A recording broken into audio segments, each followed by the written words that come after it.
فَاسْأَلُوا أَهْلَ الذِّكْرِ إِن كُنتُمْ لَا تَعْلَمُونَ، اگر تم نہیں جانتے تو ذکر والوں سے پوچھ لیا کرو۔ نحمده ونستعینه ونستغفره ونؤمن به ونتوکل علیہ ونعوذ باللہ من شرور انفسنا ومن سیئات اعمالنا من يهده الله فلا مضل له ومن يضلل فلا هادي له ونشهد ان لا اله الا الله وحده لا شريك له ونشهد ان محمدا عبده ورسوله اما بعد قال الله تبارك وتعالى في كلامه المجيد والفرقان الحميد اعوذ بالله السميع العليم من الشيطان الرجيم بسم الله الرحمن الرحيم يا ايها الناس اتقوا ربكم الذي خلقكم من نفس واحده وخلق منها زوجها وبث منهما رجالا كثيرا ونساء واتقوا الله الذي تساءلون به والارحام ان الله كان عليكم رقيبا يا أيها الذين آمنوا اتقوا الله حق تقاته ولا تموتن إلا وأنتم مسلمون يا أيها الذين آمنوا اتقوا الله وقولوا قولا سديدا يصلح لكم أعمالكم ويغفر لكم ذنوبكم ومن يطع الله ورسوله فقد فاز فوزا عظيما وقال الله عز وجل يا أيها الناس إنا خلقناكم من ذكر وأنثى وجعلناكم شعوبا وقبائل لتعارفوا ان اکرمکم عند اللہ اتقاکم ان اللہ علیم خبیر۔ محترم حاضرین کرام اور خواتین اسلام، آج کے جمعے کے خطبے کے لیے جس موضوع کا انتخاب کیا گیا وہ یہ ہے کہ ہماری تہذیب، ہمارا کلچر، ہماری سنسکرتی اور اسلام، کیا ان دونوں کے بیچ میں کوئی تصادم ہے یا دونوں ایک چیزیں ہیں، دونوں آپس میں ہم آہنگ چیزیں ہیں، یا ان دونوں میں آپس میں کوئی ٹکراؤ بھی ہے؟ کہ آج ہمارا جو رہن سہن ہے، ہمارے ریتی رواج ہیں، ہمارے شادی بیاہ اور دیگر تمام چیزوں کے جو رسم و رواج ہیں، جسے ہم اپنی تہذیب کہتے ہیں، انگریزی میں کلچر اور ہندی میں سنسکرتی کہتے ہیں، وہ اور اسلام، اللہ رب العالمین کی شریعت، نبی کریم صلی اللہ علیہ وسلم کا پیغام، ان دونوں کا آپس میں کیا معاملہ ہے، اسی کو ہم سرسری طور پر دیکھنے کی کوشش کریں گے۔ نبی کریم صلی اللہ علیہ وسلم کا فرمان ہے ان خیر الحدیث کتاب اللہ، کہ سب سے بہترین حدیث، سب سے بہترین بات اللہ رب العالمین کی کتاب ہے۔ تو آئیے اللہ رب العالمین کی کتاب سے ہی شروع کرتے ہیں کہ اللہ رب العالمین کیا کہتا ہے اس بارے میں۔ اللہ رب العالمین نے سورہ حجرات کی آیت نمبر 13 میں ارشاد فرمایا یا ایھا الناس انا خلقناکم من ذکر و انثی، اے لوگوں، اے تمام کی تمام انسانیت، ہم نے تمہیں ایک ہی مرد اور عورت سے پیدا کیا، یعنی آدم علیہ السلام سے اور حضرت حوا علیہ السلام سے، یعنی تم سب کا اصل، تم سب کی بنیاد، تم سب کے وجود کی اصل ایک ہی ہے، تم سب ایک ہی بڑے سے خاندان کے ایک حصہ ہو۔ آگے فرمائے وَجَعَلْنَاكُمْ شُعُوبًا وَقَبَائِلَ، اور ہم نے تمہیں شعبوں میں یعنی گروہوں میں، شاخوں میں اور قبیلوں میں تقسیم کر دیا۔ یعنی غور کرنے کی بات یہ ہے کہ اللہ رب العالمین نے یہ تقسیم کی ہے، یہ جو ہمارے درمیان الگ الگ علاقوں کی، الگ الگ ملکوں کی، قوموں کی اور معاشرے کی، تہذیبوں کی جو تقسیم ہے، یہ اللہ رب العالمین کی طرف سے ہے، انسانوں کی ہوئی نہیں۔ کیوں کی یہ تقسیم؟ اگر سب لوگ ایک ہی جگہ سے تھے، ایک ہی ماں باپ کی اولاد تھے، تو الگ الگ کیوں بانٹ دیا؟ لِتَعَارَفُوا، تاکہ تم سب کی ایک پہچان ہو، تمہاری آپس میں پہچان ہو سکے۔ اگر سب ایک جیسے ہو جائیں گے تو پہچاننا مشکل ہو جائے گا۔ اگر سب لوگ ایک جیسا لباس ہی پہن لیں، صرف شکلیں پھر بھی جدا ہیں، صرف ایک طرح کا لباس ہی پہن لیں تب بھی پہچاننا مشکل ہو جاتا ہے، اور پوری دنیا ایک جیسی ہو جاتی تو کتنی دقت ہوتی۔ اللہ رب العالمین نے اسی چیز کے لیے ہمیں الگ الگ بنایا، لِتَعَارَفُوا، تاکہ تمہاری پہچان ہو سکے، تمہاری اپنی خود کی ایک پہچان ہو، تمہاری آئیڈینٹی ہو، جس کی بنیاد پر تمہاری پہچان ہو سکے۔ یعنی کہ یہ تقسیم کا مقصد الگ الگ تہذیبیں، الگ الگ قومیں، الگ الگ ثقافتوں، الگ الگ کلچرز بنانے کا مقصد انسان کی پہچان ہو سکے۔ اور آج ہم جب غور کرتے ہیں دنیا میں تو یہی ہوتا ہے کہ ہر کلچر کی اپنی ایک پہچان ہے جس کی بنا پر وہ لوگ پہچانے جاتے ہیں۔ اس میں سب سے پہلی چیز انسان کا پہناوا اور انسان کا کھانا پینا آتا ہے۔ یعنی ہم کسی کے کپڑے اور ظاہری لباس کو دیکھ کر یا اس کے کھانے پینے کے انداز اور طور طریقے کو دیکھ کر، اس کے کھانے پینے کی چیزوں کو دیکھ کر یہ اندازہ لگا سکتے ہیں کہ یہ کس قوم سے تعلق رکھنے والا شخص ہے، یہ کہاں سے تعلق رکھنے والا شخص ہے اور اس کی ثقافت کیا ہے۔ تو یہی پہچان جو آج ہماری بن گئی، یہ اللہ رب العالمین کی طرف سے ایک رحمت ہے تاکہ ہماری باہم پہچان ہو سکے۔ یہ بات بیان کرنے کے فوراً بعد اگلے ہی لفظ میں اللہ رب العالمین، اگلے ہی آیت کے ٹکڑے میں، اسی آیت میں ہی اللہ رب العالمین نے یہ بھی وضاحت کر دی کہ یہ صرف پہچان کے لیے ہیں یہ چیزیں۔ اس کا مطلب یہ نہیں کہ کوئی کلچر، کوئی تہذیب یا کوئی قوم کسی سے بہتر ہو جائے گی، یا کوئی قبیلہ، کوئی شاخ، کوئی لوگوں کا گروہ کسی سے کمتر ہو جائے گا۔ کیا فرمایا اللہ رب العالمین نے سورہ حجرات کی آیت نمبر 13 میں؟ ان اکرمکم عند اللہ اتقاکم، بے شک اللہ رب العالمین کے نزدیک تم میں سے سب سے زیادہ پسندیدہ، سب سے زیادہ بزرگ، سب سے زیادہ عزت والا، احترام والا کون ہے؟ اتقاکم، جو تم میں سے سب سے زیادہ تقوی والا ہے، اللہ رب العالمین سے ڈرنے والا اور دین کی شریعت کی باتوں کا لحاظ رکھنے والا ہے۔ تو اللہ رب العالمین کے ہاں اچھے اور برے، محبوب اور غیر محبوب، پسندیدہ اور غیر پسندیدہ، اور عزت دار اور بے عزت ہونے کا کیا معیار ہے کہ انسان کے اندر تقوی ہونا چاہیے، اللہ رب العالمین کا خوف ہونا چاہیے، دین کی باتوں کا لحاظ ہونا چاہیے۔ تو یہ ہمیں ایک چیز پہلے سمجھ میں آ گئی بنیادی طور پر کہ جو اللہ رب العالمین نے یہ الگ الگ تہذیبیں بنائی، الگ الگ کلچر بنائے، رسم و رواج الگ الگ انسانوں کے ہیں، تو یہ ایک رحمت کے طور پر ہے۔ اسی طریقے سے اس میں اللہ رب العالمین نے پہچان کی بات کری، لتعارفوا، تعارف ہم اپنی اردو زبان میں بھی بولتے ہیں پہچان، اور یہ عرف سے بنا ہے، عرف کا مطلب بھی پہچان ہوتا ہے۔ اکثر ہم دیکھتے ہیں کہ لوگوں کے نام کے آگے ہم عرف لکھتے ہیں کہ ان کا نام تو یہ ہے لیکن عرف اس نام سے یہ بولے جاتے ہیں، ان کا اصل نام تو یہ ہے لیکن ہم انہیں اسی نام سے بلاتے ہیں۔ تو اسی طریقے سے ہر کلچر کی، ہر تہذیب کی، ہر قوم کی، ہر قبیلے کی ایک پہچان ہوتی ہے، کئی پہچانیں ہوتی ہیں، اور اسلام اللہ رب العالمین نے ان پہچانوں کو مٹانے کے لیے، ان تہذیبوں کو مٹانے کے لیے، ان رسم و رواج کو جڑ سے ختم کرنے کے لیے نہیں بھیجا،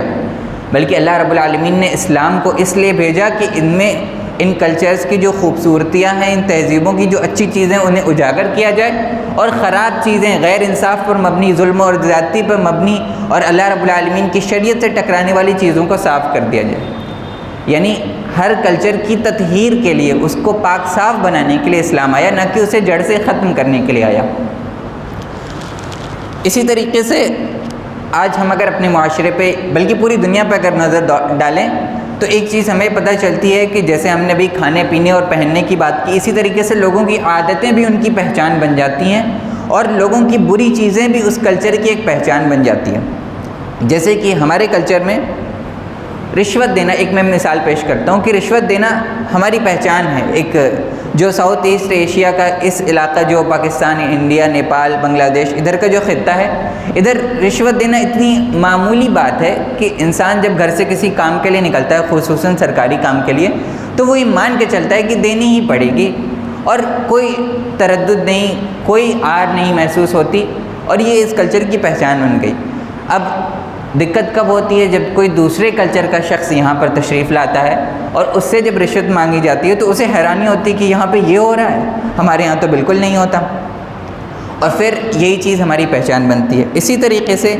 وقت کا لحاظ نہ رکھنا، یہ ہمارے کلچر کی پہچان ہے، اور ہم اب یہ مان چکے ہیں کہ جو وقت بتایا جائے گا اس سے آدھا ایک گھنٹہ بعد ہی وہ کام ہوگا۔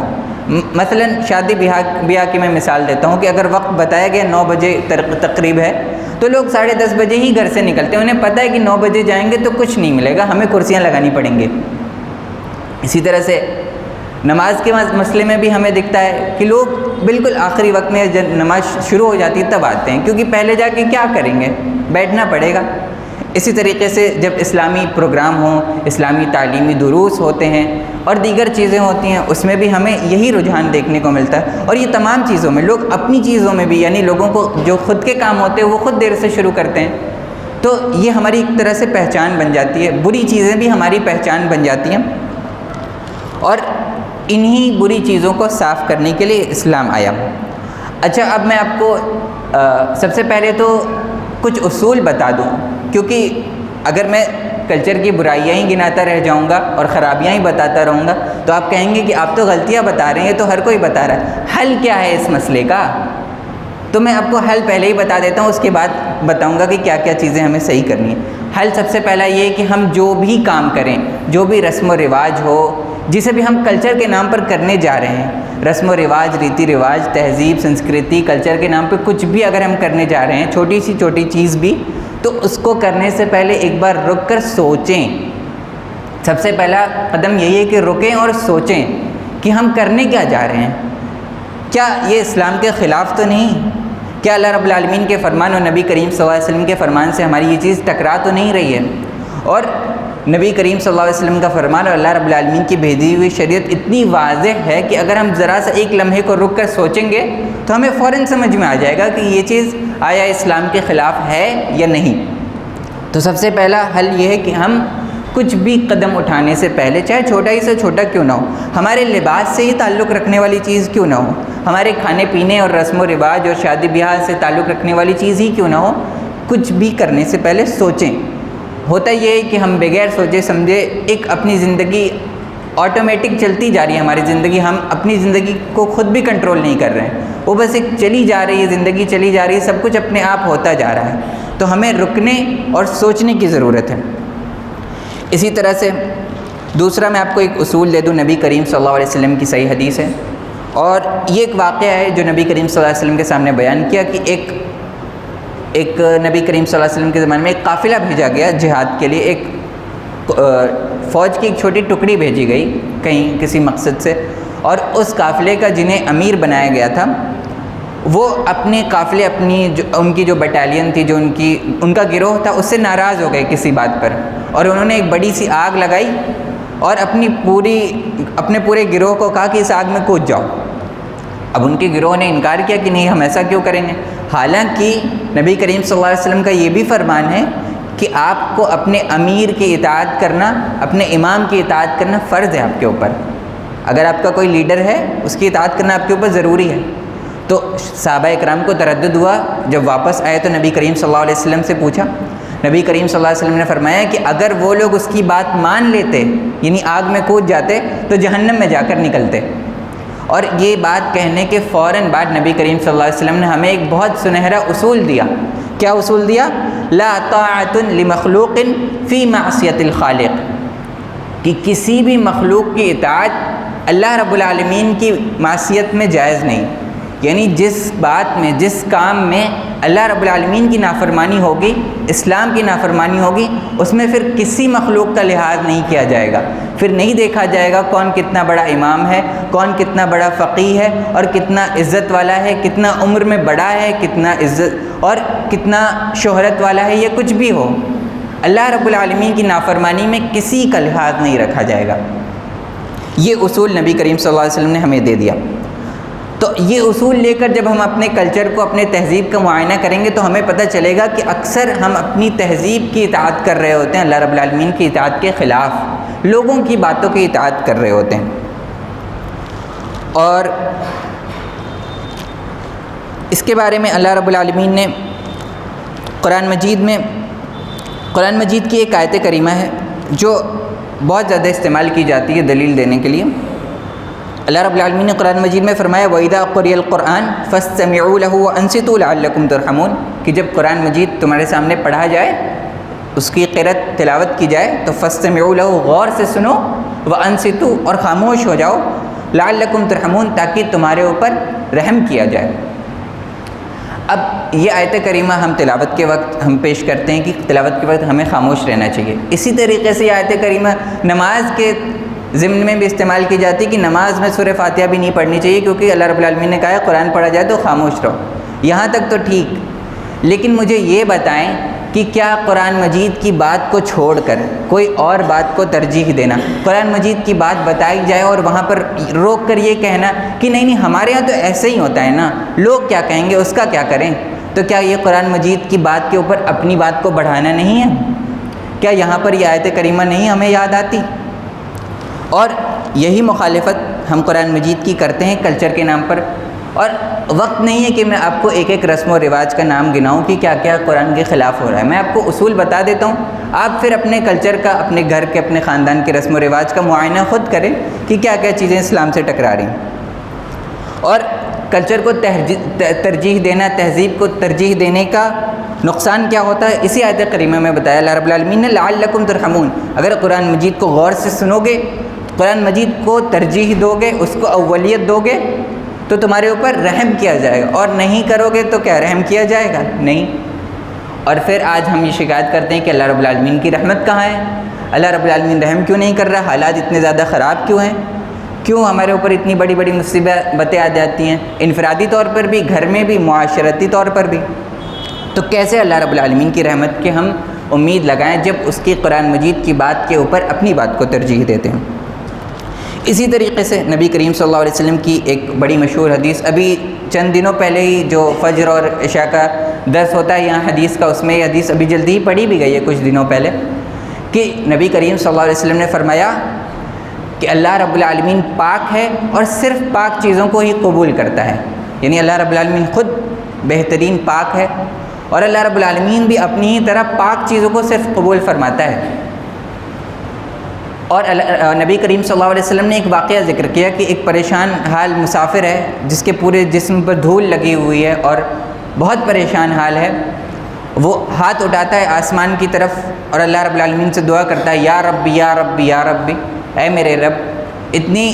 تکلیف اور اتنی آہوگزاری سے وہ دعا کر رہا ہے, لیکن نبی کریم صلی اللہ علیہ وسلم نے فرمایا کہ کیسے اس کی دعا قبول کی جائے جبکہ اس کا کپڑا حرام, اس کا کھانا حرام کا, اس کا پینا حرام کا, وغذی بالحرام, اور اس کی پوری پرورش, اس کی پوری غذا جو اس کو دی گئی چھوٹے سے لے کر بڑے تک, اور ابھی جب وہ خود کھا رہا ہے تب بھی سب حرام کا ہے, تو کیسے اس کی دعا کو اللہ رب العالمین قبول کرے گا. تو یہ بھی ایک چیز ہے جو ہم نے اپنے کلچر میں عام کر لی ہے کہ ہم اپنے رزق کا خیال نہیں کرتے اور اس کے بعد پھر اللہ رب العالمین سے امید لگاتے ہیں. تو اور یہ چیز کتنی عام ہے, یعنی لوگ اب اس میں بالکل بھی عار محسوس نہیں کرتے کہ ان کا رزق حرام طریقے سے آ رہا ہے, بلکہ اسے صحیح ثابت کرنے کی, اسے جسٹیفائی کرنے کی کوششیں کرتے ہیں. اسی طریقے سے ہمارے کلچر میں ایک ہماری تہذیب میں ایک چیز بہت عام ہو گئی جو قرآن مجید کی روح کے سراسر خلاف ہے. وہ یہ کہ زندگی گزارنے کا جو ہمارا طریقہ ہے, زندگی کو لے کر, جو پوری زندگی پر لے کر ہمارا جو نظریہ ہے, وہ یہ کہ جوانی تک آپ کو جو کرنا ہے کریے, دنیا کمائیے, موج مستی کریں, دنیا پرستی, دنیا کمانا, زیادہ سے زیادہ مال جمع کرنا, اور جب آخری عمر آ جائے گی, بڑھاپا آ جائے گا, تب اللہ رب العالمین کی طرف آئیں گے, تب عبادت کی طرف آئیں گے, تب توبہ کر لیں گے اور سب معاف ہو جائے گا. حالانکہ یہاں پر اگر آپ دعا بھی دیکھیں, یہ دعا اللہ رب العالمین سے ہم نماز کے بعد مانگتے بھی ہیں, وَأَعُوذُ بِكَ مِنْ أَنْ أُرَدَّ إِلَىٰ أَرْذَلِ الْعُمُرِ, کہ اے اللہ رب العالمین میں اس بات سے پناہ مانگتا ہوں کہ رذیل عمر کی طرف, ایسی عمر کی طرف کہ جب میں کچھ کر نہ سکوں, کھانے پینے اور استنجا کے لیے بھی دوسروں کا محتاج ہو جاؤں, ایسی عمر سے پناہ مانگتا ہوں. تو ہم ہر نماز کے بعد ہمیں پناہ مانگنے کا حکم دیا گیا, اور ہم ایسی عمر کو اس لیے چھوڑ کے رکھتے ہیں کہ اس میں عبادت کریں گے, حالانکہ اللہ رب العالمین کو سب سے پسندیدہ عبادت جوانی کی عبادت ہے. اور میں آئیے آپ کو قرآن مجید کی سورہ نساء کی ایک آیت بھی بتاؤں. یہ جو رویہ ہے لوگوں کا اپنی زندگی کو لے کر, جو ہمارا کلچر ہے, اس کے بارے میں اللہ رب العالمین نے سورہ نساء میں فرمایا, وَلَيْسَتِ التَّوْبَةُ لِلَّذِينَ يَعْمَلُونَ السَّيِّئَاتِ, اور توبہ ہرگز ان لوگوں کے لیے نہیں, ہرگز بھی ان لوگوں کے لیے نہیں ہے جو زندگی پر گناہ کے کام کرتے ہیں. حَتَّى إِذَا حَضَرَ أَحَدَهُمُ الْمَوْتُ, جب ان میں سے کسی ایک پر موت آنے لگتی ہے, موت ان کے قریب آ جاتی ہے, ان کو لگنے لگتا ہے کہ اب موت آنے والی ہے, قَالَ إِنِّي تُبْتُ الْآن, کہتا ہے کہ اب میں توبہ کرتا ہوں, الآن, اب کرتے ہیں توبہ. وَلَلَّذِينَ يَمُوتُونَ وَهُمْ كُفَّارٌ, اور ان لوگوں کے لیے بھی بالکل توبہ نہیں ہے اللہ رب العالمین کی جو اس حال میں مر گئے کہ وہ کفر کرتے تھے. یعنی اللہ رب العالمین نے یہ رویہ, جو آخری عمر میں توبہ کرنے کا رویہ جو ہے, یہ جو کلچر ہے, اس کو کس کے ساتھ ذکر کیا؟ کفر پر موت کے ساتھ ذکر کیا. تو اسی سے ہمیں اس کی خطرناکی پتہ چلتی ہے. اللہ رب العالمین کہہ رہا ہے وَلَيْسَتِ التَّوْبَةُ, اور توبہ ہرگز ان لوگوں کے لیے نہیں ہے جو آخری وقت کے لیے توبہ کو بچا کر رکھتے ہیں. اولئک اعتدنا لهم عذابا الیما, اور یہی نہیں کہ توبہ ہی نہیں قبول ہوگی بلکہ انہیں دردناک عذاب کی طرف اللہ رب العالمین لوٹائے گا. تو یہ کتنی خطرناک بات ہے۔ اسی طریقے سے تحلیل و تحریم کا جو معاملہ ہے یہ بھی ہم نے اپنے کلچر کے حوالے کر دیا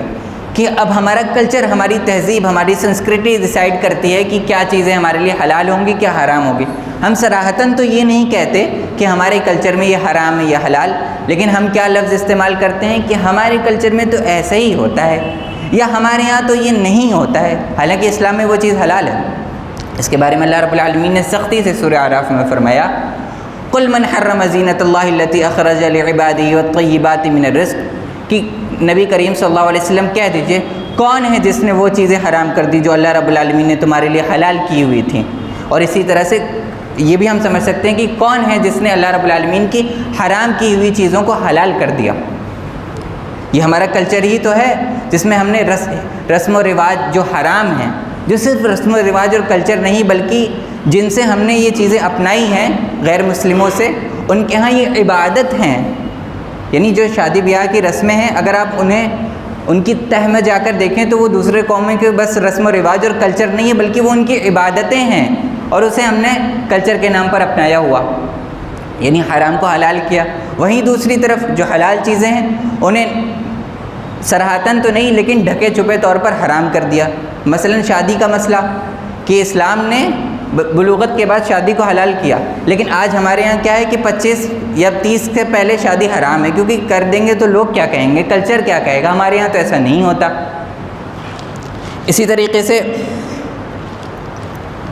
دوسروں کے حقوق کو سلب کر لینا، یعنی اسلام نے جو دوسرے کے لیے حقوق حلال کیے ہیں اسے ہم دوسروں پر حرام کر دیتے ہیں ایک طریقے سے۔ کیسے کہ اسلام نے عورتوں کو وراثت کا حق دیا، ہمارے کلچر نے اسے حرام کر رکھا ہے۔ اسی طریقے سے اللہ رب العالمین نے سورہ نساء میں ہی یہ فرمایا، سورہ نساء کی ابتدائی آیات میں ہی آپ کو یہ مل جائے گا، وَآتُوا النِّسَاءَ صَدُقَاتِهِنَّ نِحْلَةً، کہ عورتوں کو ان کا صدقہ یعنی مہر جسے کہتے ہیں شادی میں جو دیا جاتا ہے وہ آتو دے دو، اور صرف دے نہ دو، نحلہ ہنسی خوشی راضی ہو کر دو۔ صرف ایسے ہی نہیں کہ ایک بوجھ سمجھ کر دے دینا، نہیں دیں گے تو شادی نہیں ہوگی، نہیں، نحلہ ہنسی خوشی راضی ہو کر دینا ہے، اپنی مرضی سے دینا ہے۔ فَإِن طِبْنَ لَكُمْ عَنْ شَيْءٍ مِّنْهُ فَكُلُوا هَنِيئًا مَرِيئًا، اگر وہ اپنی مرضی سے کچھ چھوڑ دیں تب اسے کھاؤ پیو۔ اور یہاں پر ہم نے اس چیز کو اتنا ہلکا بنا لیا، اتنا اسے ہم نے غیر معمولی سمجھ رکھا ہے اور اتنی کم ترجیح اسے دے رکھی ہے کہ ہم اسے ٹال دیتے ہیں۔ اور یہ چیز تو پہلے سے طے ہو جانی چاہیے شادی سے پہلے کہ مہر کتنا ہوگا، عین اس وقت بیٹھ کے طے کرتے ہیں کہ کتنا دینا ہے، وہ بھی نہیں دینا ہے کیونکہ وہ ٹال دیں گے اور بعد میں کبھی دیا نہیں جائے گا۔ آج ہمارے معاشرہ ہمارا یہاں بیٹھا ہے، کافی سارے لوگ بیٹھے ہیں یہاں پہ، کتنے سارے ایسے لوگ ہیں جن کی والدہ محترمہ کو ان کا مہر آج تک نہیں ملا ہے۔ بتائیے اگر میں غلط کہوں تو صحیح۔ اور مہر اور ایجاب و قبول یہ شادی کی شرط ہیں، یہ کوئی ہلکی پھلکی چیزیں نہیں ہیں، اس کے بغیر شادی جائز ہی نہیں ہوتی ہے۔ اور اسے ہم نے کیا اپنے اوپر ایک طرح سے حرام بنا لیا، اور ایک حرام چیز جہیز اسے حلال کر لیا ہے۔ تو آپ کو ہر چیز میں دونوں مل جائے گا کہ تحلیل و تحریم کا کام، جو چیزوں کو حلال کرنا اور حرام کرنے کا حق صرف اور صرف اللہ رب العالمین کا ہے۔ یہ حق اللہ رب العالمین نے اپنے علاوہ کسی کو نہیں دیا، یہ اللہ رب العالمین کی ربوبیت ہے، اللہ رب العالمین کی الوہیت ہے، یہ اللہ رب العالمین کا حق ہے کہ وہ طے کرے گا کہ کیا حلال ہے اور کیا حرام۔ اور ہم نے یہ حق اللہ رب العالمین کا اٹھا کے اپنے کلچر اور اپنی تہذیب کو دے دیا، اپنے معاشرے کو دے دیا۔ تو ایسے میں ہم کیسے امید لگائیں اللہ رب العالمین کی رحمت کی؟ اسی طریقے سے وقت کی قلت ہے اور میں اپنی بات کو سمیٹنے کی کوشش کرتا ہوں۔ یہ تمام باتیں جب بیان کر دی جاتی ہیں اور یہ تمام خرابیاں کلچر کی ظاہر کر دی جاتی ہیں اور لوگوں کو بتایا جاتا ہے کہ یہ چیز اسلام کے خلاف ہے، تو ہر کسی کے من میں جو سب سے پہلا سوال آتا ہے، جو سب سے پہلا اشکال آتا ہے وہ یہ کہ لوگ کیا کہیں گے۔ آپ جو کہہ رہے ہیں وہ تو ٹھیک ہے، لیکن ہم اگر ایسا کر دیں تو لوگ کیا کہیں گے؟ اس کا جواب بھی قرآن مجید میں ہمیں مل جائے گا سورہ بقرہ میں۔ دیکھیے اللہ رب العالمین کی کتاب اتنی عظیم ہے، اتنی بہترین ہے، اور یہ کسی وقت کے لیے محدود نہیں بلکہ قیامت تک کے لیے ہمارے تمام مسائل کا اس میں حل موجود ہے کہ اگر آپ اسے سمجھ کر پڑھیں گے، ترجمے کے ساتھ تھوڑا تھوڑا ہی پڑھیں گے روزانہ، تو آپ کو تمام مسائل کے حل مل جائیں گے۔ آج دیکھیے میں جو آیات بیان کر رہا ہوں قرآن مجید کے بیان کر رہا ہوں، مجھے احادیث کی طرف جانے کی ضرورت بھی نہیں پڑ رہی، کیونکہ اللہ رب العالمین نے قرآن مجید میں ہی یہ ساری چیزیں بیان کر دیں۔ اللہ رب العالمین نے یہ جو مسئلہ ہے کہ لوگ کیا کہیں گے یا لوگوں میں ہماری ناک کٹ جائے گی، معاشرہ کیا کہے گا اگر ہم نے اپنے بہت زیادہ جوان بیٹے کی شادی کر دی، بیٹی کی شادی کر دی، یا بالکل شادی کر دی جس میں کوئی رسم و رواج ڈھول تاشا نہیں، تو لوگ کیا کہیں گے، یا جتنے بھی مسائل ہیں اس میں لوگ کیا کہیں گے۔ تو اس کا جواب قرآن مجید میں سورہ بقرہ سے ملتا ہے، وَمِنَ النَّاسِ مَن يَتَّخِذُ مِن دُونِ اللَّهِ أَندَادًا يُحِبُّونَهُمْ كَحُبِّ اللَّهِ کہ لوگوں میں سے ایسے لوگ ہیں جنہوں نے اللہ رب العالمین کو چھوڑ کر دوسرے لوگوں کو پکڑ لیا ہے، يُحِبُّونَهُمْ كَحُبِّ اللَّهِ، اور جن لوگوں کو انہوں نے پکڑ لیا ہے، یعنی ہم نے کس کو پکڑ لیا، اپنی تہذیب کو پکڑ لیا، اپنے معاشرے کو پکڑ لیا اور لوگوں کو پکڑ لیا ہے کہ لوگ کیا کہیں گے، يُحِبُّونَهُمْ كَحُبِّ اللَّهِ، اس چیز سے، ان لوگوں سے، اس معاشرے سے، اس کلچر سے، اس تہذیب سے ایسے محبت کرتے ہیں کحب اللہ، جیسے اللہ رب العالمین سے ہونی چاہیے۔ والذین آمنوا اشد حبا للہ، حالانکہ ایمان والوں کی صفت یہ ہے کہ ان کی سب سے شدید محبت صرف اور صرف اللہ رب العالمین سے ہوتی ہے، ان کی سب سے اولین ترجیح اللہ رب العالمین ہوتے ہیں۔ وَلَوْ يَرَى الَّذِينَ ظَلَمُوا إِذْ يَرَوْنَ الْعَذَابَ، اب جو لوگ یہ ظلم کر رہے ہیں کہ اللہ کو چھوڑ کر اپنے معاشرے، اپنے کلچر اور اپنی تہذیب کو اور لوگوں کی باتوں کو ترجیح دے رہے ہیں، اگر یہ عذاب کو دیکھ لیں اور قیامت کے دن کو دیکھ لیں تو انہیں پتہ چل جائے گا، وَلَوْ يَرَى الَّذِينَ ظَلَمُوا إِذْ يَرَوْنَ الْعَذَابَ أَنَّ الْقُوَّةَ لِلَّهِ جَمِيعًا وَأَنَّ اللَّهَ شَدِيدُ الْعَذَابِ، کہ تمام کی تمام قوتیں اور طاقتیں صرف اور صرف اللہ رب العالمین کی ہیں اور اللہ رب العالمین بہت سخت عذاب دینے والا ہے۔ آگے فرمایا، إِذْ تَبَرَّأَ الَّذِينَ اتُّبِعُوا مِنَ الَّذِينَ اتَّبَعُوا وَرَأَوُا الْعَذَابَ وَتَقَطَّعَتْ بِهِمُ الْأَسْبَابُ، کہ جب قیامت کو اللہ رب العالمین ہمیں یاد دلا رہا ہے کہ جب محشر کے میدان میں آپ کھڑے ہوں گے اور عذاب کو اور جہنم کو اپنی آنکھوں کے سامنے دیکھ رہے ہوں گے، تو کیا ہوگا کہ جن لوگوں کی وجہ سے ہم نے یہ گناہ کیے اور حلال کو حرام اور حرام کو حلال کیا، اللہ رب العالمین کو چھوڑ کر دوسروں کی ترجیح دی، کن لوگوں کی جو ہمارے سماج اور معاشرے کے بڑے لوگ ہیں، جن کی ہم بڑی عزت کرتے ہیں، جن کی ہم بڑی فکر کرتے ہیں کہ یہ کیا کہیں گے، ان کی فکر میں ہم نے چیزوں کو غلط کیا، گناہ کیے، وہ ہم سے براءت کا اظہار کر لیں گے۔ اِذْ تَبَرَّأَ الَّذِينَ اتُّبِعُوا، جن کے ہم اتباع کر رہے ہیں آج، وہ ہم سے بری ہو جائیں گے، وہ ہمیں پہچاننے سے انکار کر دیں گے، تم ہو کون، ہم نے تو تم سے نہیں کہا تھا یہ سب کرنے کے لیے۔ وَتَقَطَّعَتْ بِهِمُ الْأَسْبَابُ، اور ان کے درمیان جتنے اسباب تھے، جتنی رشتہ داریاں اور دوستیاں اور یہ سماج کا بھائی چارہ نبھانے کی جو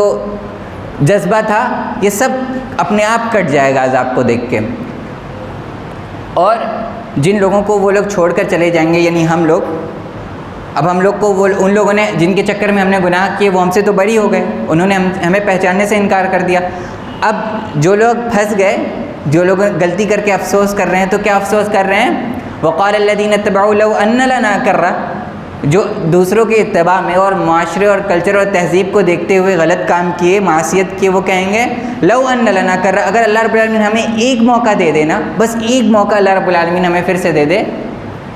فنتبرأ منہم کما تبرؤوا منا، ہم بھی تم سے اسی طرح بری ہو جائیں گے جس طرح تم ہم سے آج بری ہو گئے ہو، ہم بھی دنیا میں تمہیں اسی طرح پہچاننے سے انکار کر دیں گے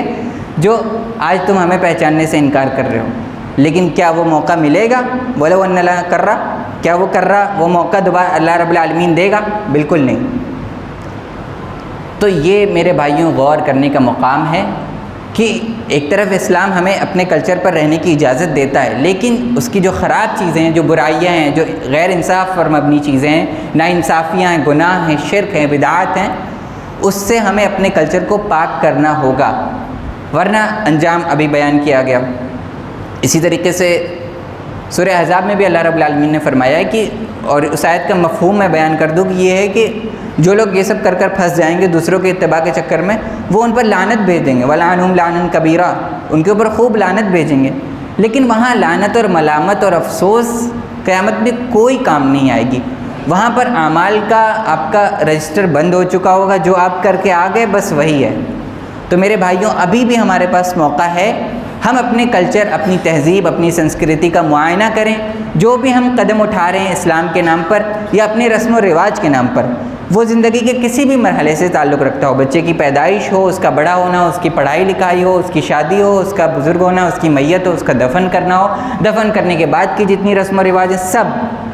ان سب میں ہم غور و فکر کریں کہ کیا چیزیں اسلام کے خلاف ہیں، کیا نہیں. جو نہیں ہے اسلام کے خلاف انہیں اسلام اجازت دیتا ہے. ایک مثال میں جلدی سے بیان کر دوں کہ لباس کی مثال ہے. اسلام نے لباس پہ کوئی پابندی نہیں لگائی ہے کہ آپ کو یہی پہننا ہے، کہ آپ کو عربوں میں ثوب پہنتے ہیں، جبہ پہنتے ہیں، تو سارے مسلمانوں کو وہی پہننا ہے. اسلام نے ہمیں گائیڈ لائن دے دی کہ تمہارا لباس اس طریقے سے ہونا چاہیے، چست نہیں ہونا چاہیے، آر پار دکھنے والا نہیں ہونا چاہیے، بے حیائی پہ مبنی نہیں ہونا چاہیے، سطر کو ڈھکنے والا ہونا چاہیے. بس اب یہ گائیڈ لائن لے کر آپ اپنے کسی بھی لباس پر فٹ کریے. اگر وہ لباس اس گائیڈ لائن کے، اسلامی گائیڈ لائن کے مطابق ہے تو بہتر، اور اگر اس سے ٹکرا رہا ہے تو فوراً اسے چھوڑیے اور اسلام کی طرف آئیے. اسی طرح تمام چیزوں میں، تہذیب کے نام پر جتنی بھی چیزیں ہو رہی ہیں، ہمیں ان تمام چیزوں میں یہ کرنے کی ضرورت ہے. اور یہ موقع ابھی بھی ہے ہمارے پاس، ابھی ہماری موت نہیں ہوئی، کب آ جائے ہمیں نہیں پتہ. تو جب تک یہ موقع ہے اسے غنیمت جانیں. آج سے، بلکہ ابھی سے، نماز کے بعد سے یہ کوشش شروع کر دیں کہ جو بھی ہم کام کریں گے، دین کے نام پر کریں گے، دنیا کے نام پر کریں گے، اپنی پرسنل لائف میں کریں گے، سوشل لائف میں کریں گے، معاشرتی طور پر کریں گے، جو بھی کریں گے سوچ سمجھ کر کریں گے اور یہ دیکھ کر کریں گے کہ اسلام کے مطابق ہے یا نہیں. اللہ رب العالمین سے دعا ہے کہ ہمیں اس بات کی توفیق عطا فرمائے. آمین. وما علینا الا البلاغ.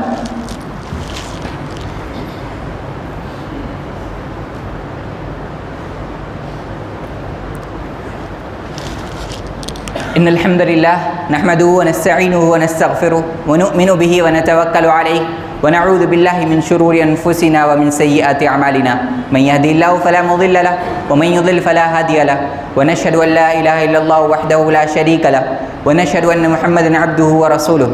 اما بعد، قال الله تبارك وتعالى في كلامه المجيد والفرقان الحميد: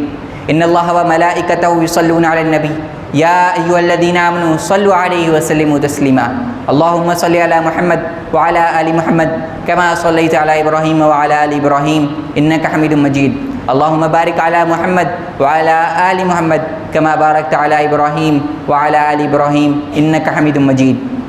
عباد الله رحمكم الله، إن الله يأمر بالعدل والإحسان وإيتاء ذي القربى وينهى عن الفحشاء والمنكر والبغي يعظكم لعلكم تذكرون. اذكروا الله يذكركم وادعوه يستجب لكم ولذكر الله تعالى أعلى وأولى وأعز وأجل وأتم وأهم وأكبر والله يعلم ما تصنعون. وأقيموا الصلاة.